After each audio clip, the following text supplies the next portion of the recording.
하나님의 평화가 말씀을 듣는 우리 가운데 함께 하시기를 빕니다. 오늘은 성령 강림 후 14번째 주일입니다. 앞으로도 하나님의 달력은 성령 강림 절기이지만 그 안에서 새로운 절기를 시작합니다. 그래서 9월부터는 창조절로 지킵니다. 이제 무더위도 곧 한풀이 꺾일 것이고 가을로 가는 문턱으로 향합니다. 마치 여름에서 가을로 가는 인생 여정에서 백로, 한로, 상강이라는 정거장에 차례로 들를 것입니다.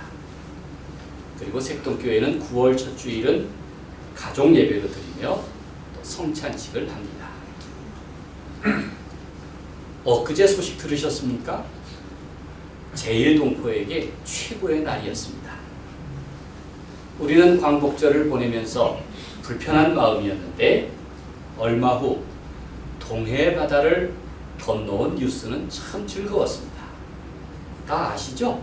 네. 일본 고시엔 고교 야구 대회에서 한국계 교토국제고 야구부가 우승했다는 소식입니다.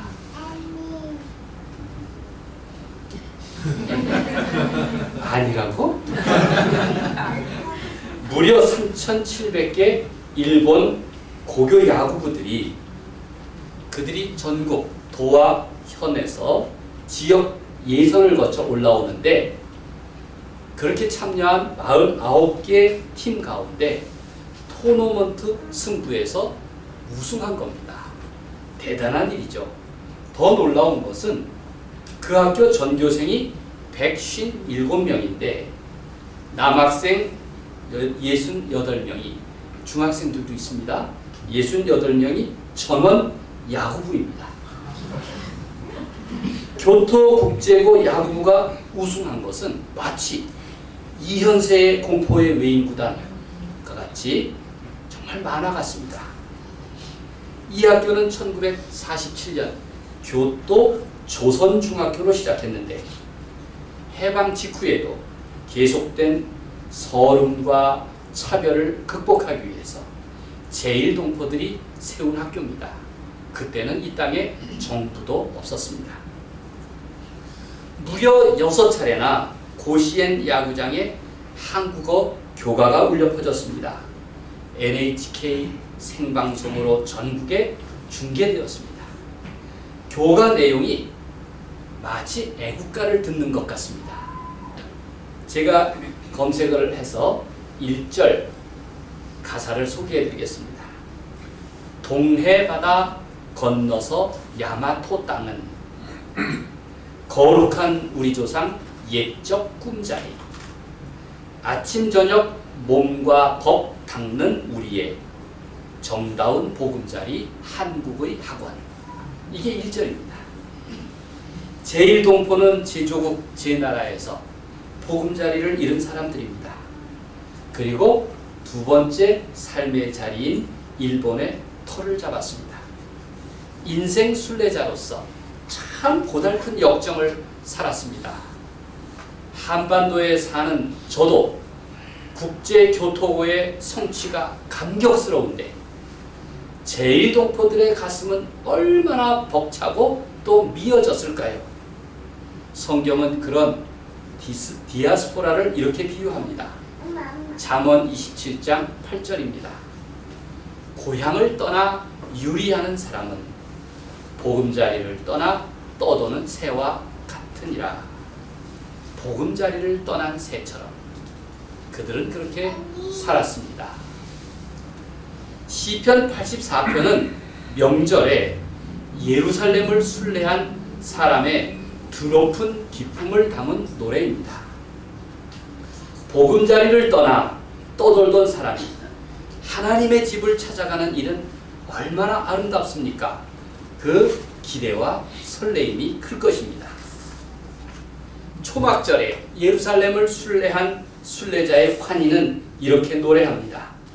그는 예루살렘 성전을 가리켜서 부르기를 주의 장막 여호와의 궁정, 주의 제단, 주의 집이라고 부릅니다.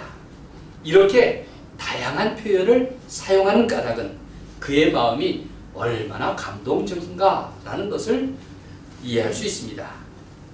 시인이 성전을 그리워하는 마음은 바로 하나님을 사모하는 마음 때문입니다. 하나님과 가까이 하려는 그의 마음이 그를 부풀게 하고 들뜨게 하였습니다. 마치 짝사랑을 그리워하듯 몸이 쇠약해졌다고 말할 정도입니다. 마치 함정에 빠진 사람처럼 유일한 구원을 기다리는 애절한 심정도 담겨 있습니다. 2절 말씀을 함께 읽겠습니다. 내 영혼이 여호와의 궁정을 사모하여 쇠약하며. 시작. 내 영혼이 여호와의 궁정을 사모하여 쇠약하며 내 마음과 육체가 살아계시는 하나님께 부르짖나이다. 시편은 이렇듯 성전에 올라가는 기쁨을 노래하는 시들이 많이 있습니다.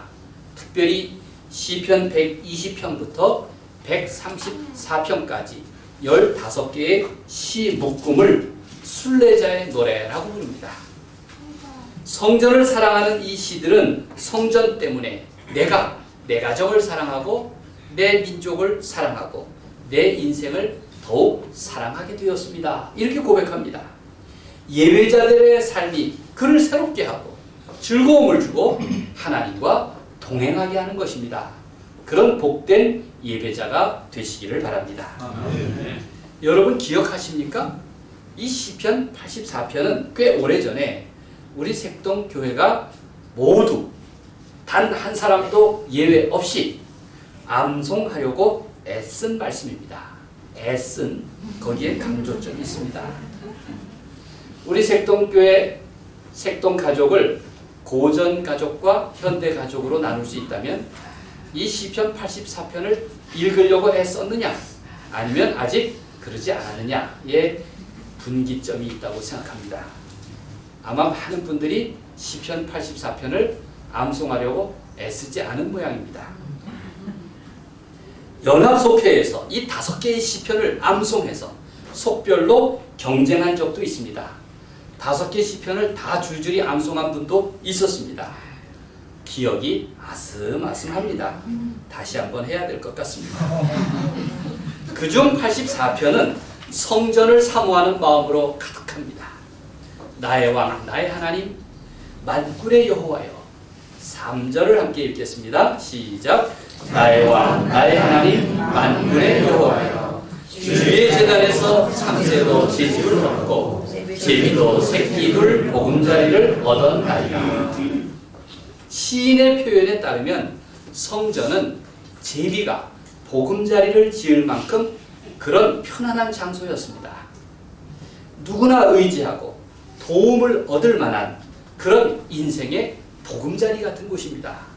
성전은 특별히 하나님을 믿는 사람에게 절대적 장소 아닙니까? 제비를 비유했는데 제비는 어떤 새입니까? 아주 흔한 새였습니다. 한 세대 전까지만 해도 집집마다 제비집이 있었습니다. 키워서가 아닙니다. 저절로 날아들었습니다. 봄이 오면 저 남쪽 대만이나 오키나와쯤인 강남에서 제비들이 돌아왔습니다. 서울 강남이 아닙니다. 그 먼 강남에서 날아왔습니다.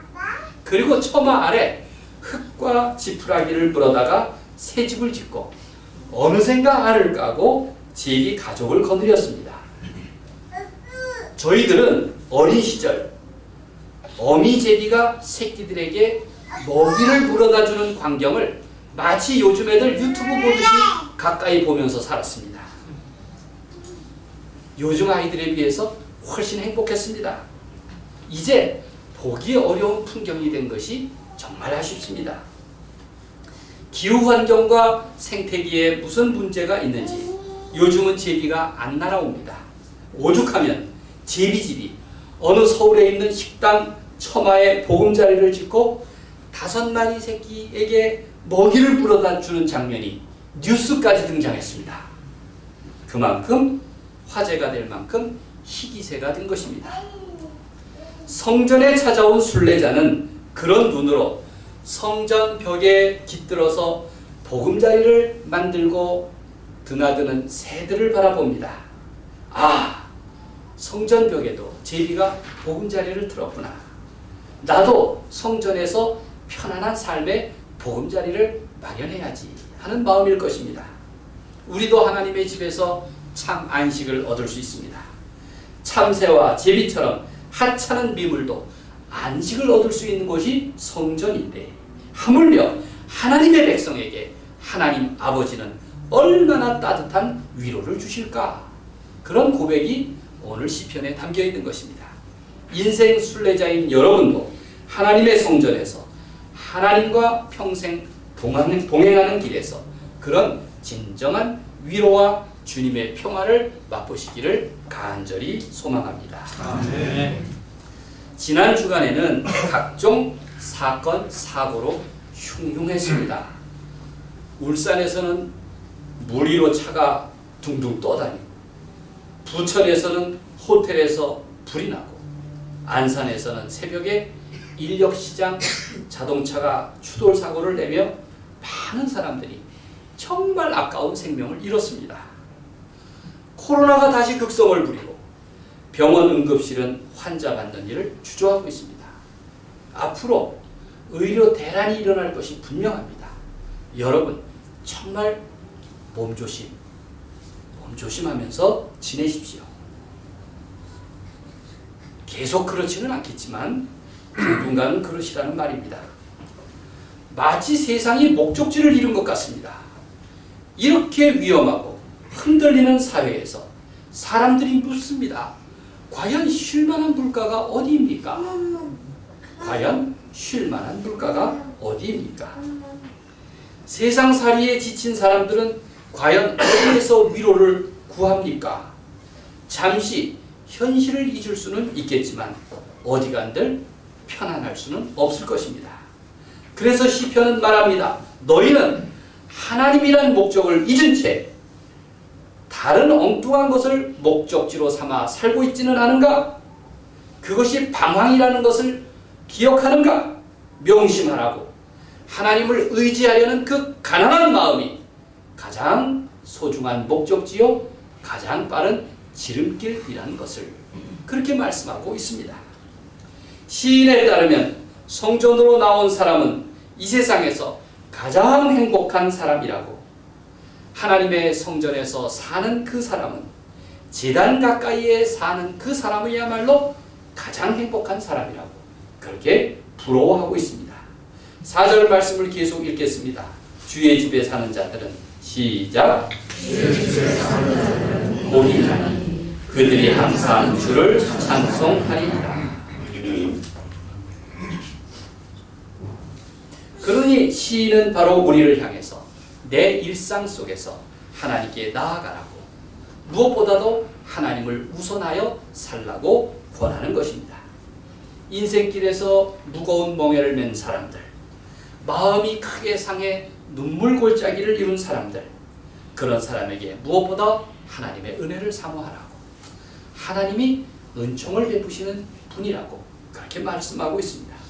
인생이란 전쟁터에서 온갖 답답함과 시련과 좌절을 겪은 사람은 위로가 필요합니다. 사실 배려와 격려와 소망이 필요 없는 사람이 도대체 누가 있겠습니까? 과연 이럴 때마다 누가 나를 도와줄까? 그런즉 하나님의 집을 사모하라고, 그러면 주께 힘을 얻을 것이라고, 하나님과 영적으로 교제함으로써 힘을 얻고 더 얻게 될 것이라고 그렇게 말합니다. 한자어로 집 가자가 있습니다. 집 가자는 민간머리, 즉 집 아래 돼지가 들어앉은 모양을 하고 있는 것이 한자 집 가자입니다. 중국 사람들은 예나 지금이나 집안에 돼지가 있는 것, 즉 식량으로 돼지가 가장 중요하다고 여겼습니다. 그래서 중국 요리의 돼지는 가장 일상적인 음식입니다. 최고의 가치도 집, 곧 재물입니다. 그런데 이제는 적어도 먹는 문제가 해결되었다면 언제까지 우리 집의 최고 가치가 돼지, 재물이어야 하겠습니까? 먹는 것만 충분하면 일단 행복한 것 아닌가? 이렇게 물을 수 있습니다. 그것이 전부는 아닐 것입니다. 그 자리에 머물러서는 안 됩니다. 그러면 나는 내 집에, 내 신앙의 집에 참된 가치를 무엇으로 세울 것입니까? 채울 것입니까? 성경은 바로 하나님을 찾으라고 말씀하고 있습니다. 인생은 눈물 골짜기와 같다. 신앙은 자신의 보금자리에만 머물러서는 안 된다. 때로는 하나님을 향해 하나님을 찾아 떠나라고 말씀하고 있습니다. 하나님을 사랑한다면 하나님을 향하고 떠나라는 것입니다. 인간은 누구에게나 귀향 본능이 있습니다. 성경은 이런 귀향 본능을 본향을 향한다고 말씀하고 있습니다. 신앙이란 우리 인간이 본래 지니고 있는 영적인 귀소 본능입니다. 그래서 누구나 다 종교적 인간이며 종교적 인간이 될 잠재성을 가지고 살아갑니다. 성전을 향하는 마음, 하나님을 향하는 마음은 참 자연스럽습니다. 신앙생활은 주께 힘을 얻으려는 영적 순례길입니다. 그 마음의 길을 닦는 것이 경건생활입니다. 그 삶을 통해서 하나님을 향하는 것, 그게 바로 영적 순례인 것입니다. 이슬람교를 믿는 모슬렘은 5대 의무가 있는데 평생 지켜야 할 의무 중 하나가 성지 순례입니다. 메카를 다녀오는 것이죠. 그리스도인의 오랜 소망도 성지를 순례하는 일입니다. 우리 색동교회도 한번 성지를 순례해야겠다는 계획을 갖고 있습니다. 디아스포라 유대인들은 그들의 조상의 땅이 얼마나 그리울까요? 성전이 있는 그 땅이 얼마나 가고 싶을까요? 사실 해외에 있는 사람들도 고국을 방문하는 일을 늘 손꼽습니다. 제가 독일에서 지낼 때 한국을 방문하는 계획이 잡히면 1년 전부터 설레었습니다. 여러분 상상 가세요? 1년 전부터 손꼽아 기다렸습니다. 달력에 기록을 하고 한국에 가면 무엇을 먹을까? 누구를 만날까? 무엇을 구할까? 정말 그 기분은 경험하지 않는 사람은 모를 것입니다. 폴란드에 한 유대인 마을이 있었습니다. 그 마을에는 신앙심이 좋은 유대인들이 살았습니다. 열심히 일했고 자식을 키웠고 가축을 돌봤고 재산을 모았습니다. 그들에게 한 가지 공통된 소망이 있었습니다. 생전에 성지를 한번 다녀와야지. 모여 앉기만 하면 늘 우리가 저녁에 뭘 먹지? 얘기하듯 입버릇처럼 말했습니다. 올해는 꼭 성지를 다녀와야지. 더 나이 들기 전에 다녀와야겠어. 그러면서도 늘 이런저런 핑계를 댔습니다. 이번에 우리 집 소가 새끼를 낳는단 말이지. 소가 배가 잔뜩 불러서 내가 떠날 수가 없어. 나는 신고 갈 구두가 없단 말이야.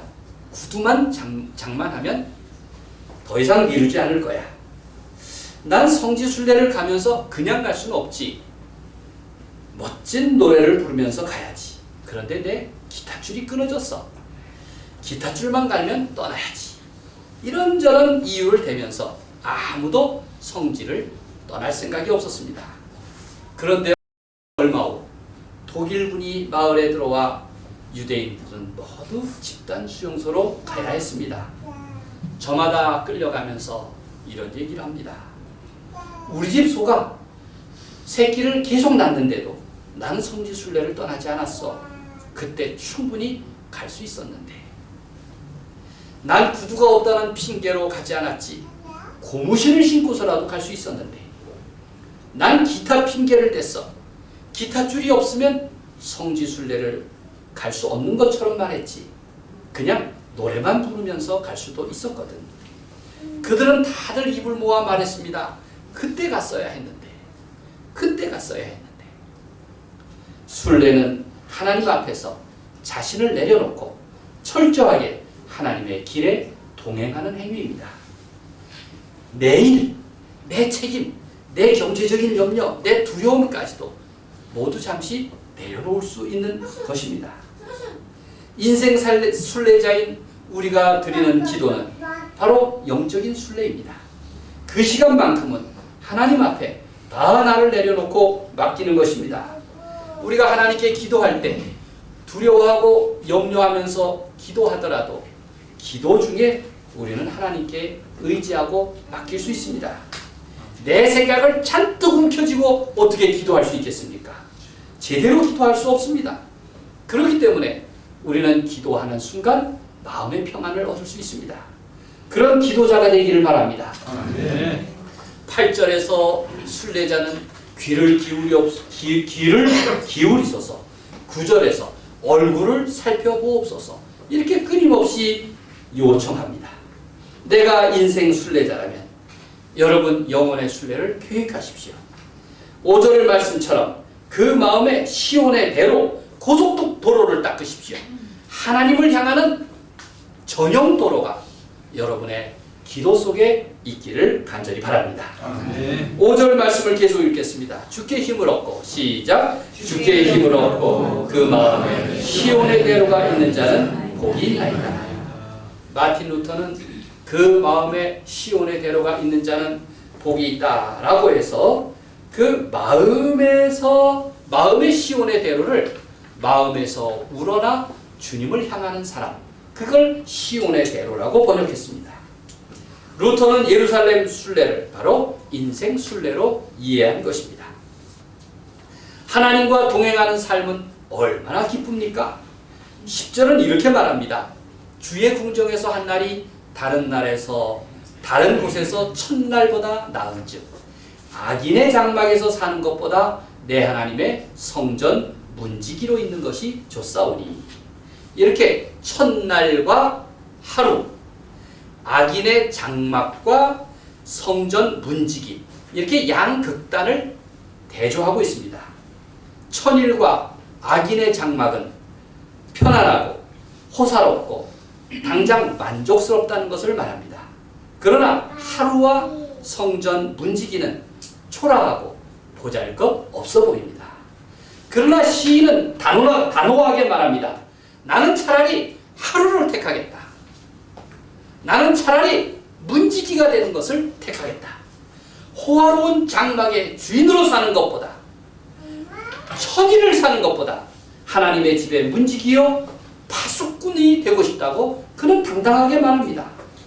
하나님을 모르는 처지에서 첫날의 의미가 과연 무엇입니까? 양적인 것은 사람의 개념이지만 질적인 것은 하늘의 개념입니다. 하나님 없는 천일, 만일의 나날이 도대체 무슨 기쁨이 있느냐? 악한 것과 짝하여 호사롭게 천일과 만일을 지낸들 과연 하나님의 성전에서 하루를 지내는 것과 감히 비교하겠느냐고 그는 묻고 있는 것입니다. 11절을 함께 읽습니다. 여호와 하나님은 해요 방패시라. 시작. 여호와 하나님은 해요 방패시라. 여호와께서 은혜와 영화를 주시며 정직하게 행하는 자에게 좋은 것을 아끼지 아니하실 것이니이다.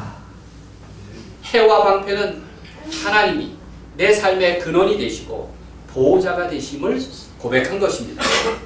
태양을 바라보는 해바라기는 하나님을 사모하는 인간의 모습을 닮았습니다. 태양. 참 이런 이름을 지은 아버지의 심정은 어떨까 하는 생각이 듭니다. 우리 신부께서 태양씨 하는 것을 제가 들었습니다. 태양을 씨라고 표현하기보다는 님이라고 표현하는 게 훨씬 어울릴 것 같은데 하는 속으로 그런 생각도 한 적이 있습니다. 사람은 하나님을 바라는 그 믿음으로 살아갑니다. 하나님의 은혜는 하나님의 사람들에게 영광과 기쁨과 모든 것을 베풀어 주시다고 성경은 그렇게 말씀하고 있습니다. 여러분, 제비는 작아도 강남 간다는 속담이 있습니다. 제비는 작아도 강남 간다. 모양은 비록 작아도 제 할 일은 다 한다는 존재입니다. 비록 내 삶이 자주 흔들리더라도 하나님을 향하는 일은 누구나 할 수 있습니다. 하나님의 자녀의 의무요 또 권리입니다. 그러므로 여러분, 주님을 향한 인생의 순례를 계속 건강하게 잘 이어가시기를 간절히 바랍니다. 제가 오래전에 오사카를 방문한 적이 있습니다. 그때 일본에 사는 안내하는 분이 목사님, 여기가 그 유명한 고시엔 경기장이에요. 이렇게 얘기하기도 했습니다. 그때 저는 우리 집에 교환학생으로 왔던 배순주 부모님의 초대를 받아서 오사카 어느 중국집에서 만나 저녁을 함께 했습니다. 가라오케가 있는 룸이었습니다. 저녁을 먹고 이제 좀 친근해지니까 저에게 이런 부탁을 합니다. 목사님, 제가 부를 줄 아는 한국어 노래가 있는데 저 혼자는 어려우니 같이 부르시면 어떨까요?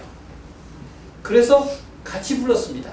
그게 기다리는 마음이라는 노래였습니다.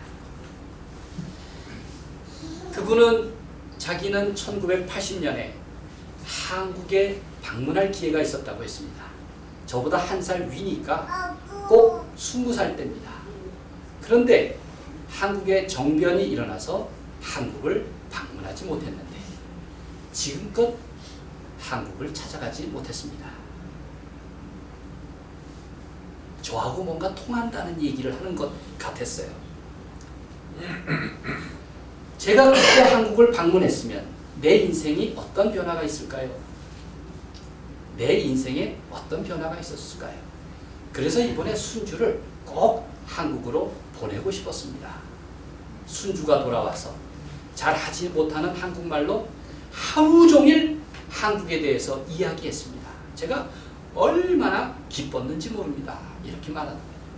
서툰 한국말로 그렇게 말했습니다. 이런 노래를 불렀습니다. 일출봉에 해 뜨거든 날 불러주오. 월출봉에 달 뜨거든 날 불러주오. 기다려도 기다려도 님 오지 않고 빨래소리 물레소리에 눈물 흘린대. 저도 그들과 함께 울었습니다. 맥클이나 위더커는 이렇게 말합니다. 그대의 발길이 닿는 곳에서 나는 시를 통해 인생 순례자들을 축복합니다. 그 중에 한 부분입니다.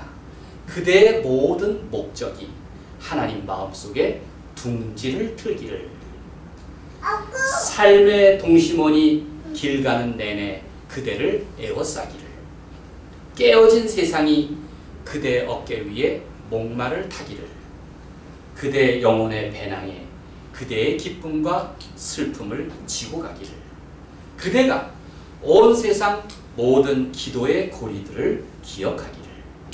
여러분, 믿음으로 사는 인생 순례자는 그 마음에 하나님을 향한 시온의 대로가 있는 사람입니다. 만군의 하나님을 의지하는 사람, 그는 복 있는 사람입니다. 그런 하나님을 향한 전용 도로를 늘 마음속에 품으시고, 그리고 사모하는 마음으로 깨어 기도하시고, 괴로울 때나 슬플 때나 아플 때나 고난당할 때나 은총의 힘을 믿고 의지하는 여러분이 되시기를 간절히 소망합니다. 아멘. 하나님과 동행하는 인생, 늘 그 품을 향해 순례하는 은총의 사람으로 살아가기를 예수 그리스도의 이름으로 간절히 축원드립니다. 아멘.